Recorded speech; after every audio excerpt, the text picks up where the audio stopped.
我是去年10月份的时候稍微有点咳嗽，以为说是感冒啊什么之类的，去了2次医院去检查。第一次肺有肺炎，就开了点消炎药，吃了就没见好。11月18号的时候，感觉这个深呼吸的时候提气不上来啊，我就怀疑这个肺部肯定有问题了，去医院去复查，做了个气管镜的时候才查出来肺肿瘤有4个厘米，发现的时候就已经转移了，转移到头上了。然后做了1次化疗，就是有点呕吐的那种感觉，一打那个化疗药就想吐，就不想吃东西，有点崩溃。因为我姐夫他有个朋友也是肿瘤医院的医生，他知道这个科信肿瘤医院的这个治疗技术现在在全国都没有几家，然后我就从深圳回来，我都没回家，直接就来这个医院了。因为像这家医院，它就是针对某个部位的治疗比较精准的，所以治疗的效果就是要好得多。在这里的动脉灌注做了3次，疗效确实不错，我都对这个治疗效果我也挺满意，因为我从来都没上过手术台，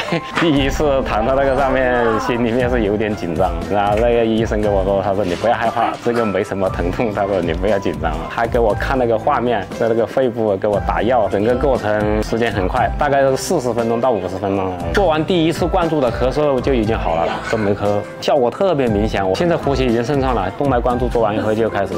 做放疗。这次出来的结果小了，后期就每个月打1次那个免疫的就好了，心里面那个石头已经放下来了。